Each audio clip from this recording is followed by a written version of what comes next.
So we're going to talk about paraphrasing today. I have this nice article here, the big picture out of the Winter Thur Journal, and I came across this paragraph that I want to quote in my paper, and there are some things that I can do. So here I've just copied and pasted this paragraph.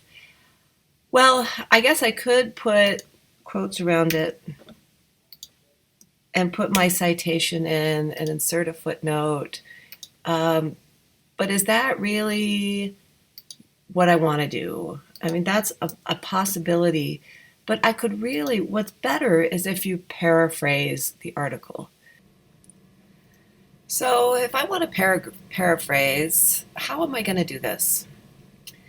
I'm going to start by separating my sentences, really looking at what the meanings are so that I can understand what the author is saying.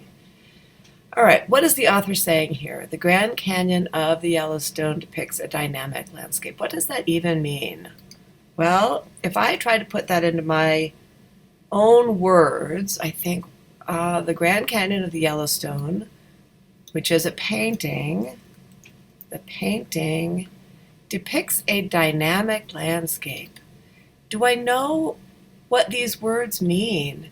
I can always come up and say, give me a thesaurus term. Like, oh, so it's really about activity. That's great. So the painting shows activity. That's a way I can change the first sentence. Then I want to look at the next sentence. The canyon walls, waterfall, and even the ledge with a few tiny human figures stand. Blah, blah. So here again, what is the sentence saying?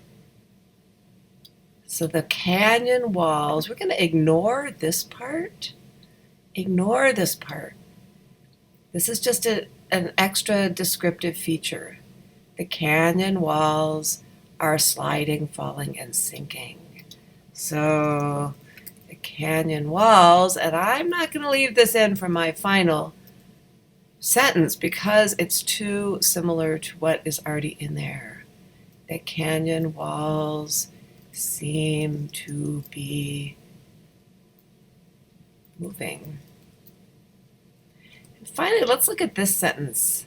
Moran creates a sense of seismic motion, which we've already talked about, by engaging with but subverting a number of conventions of landscape painting.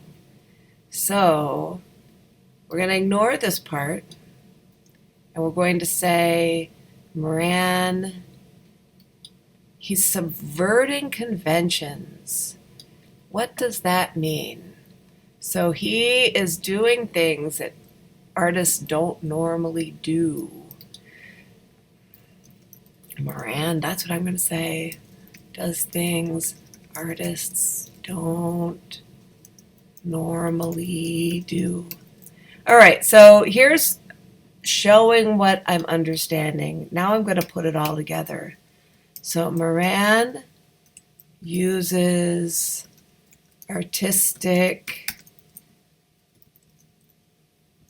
unusual artistic techniques to show movement in the landscape. All right, now, in order to really make this work, I'm going to insert the footnote. And there we go. That's what we're doing.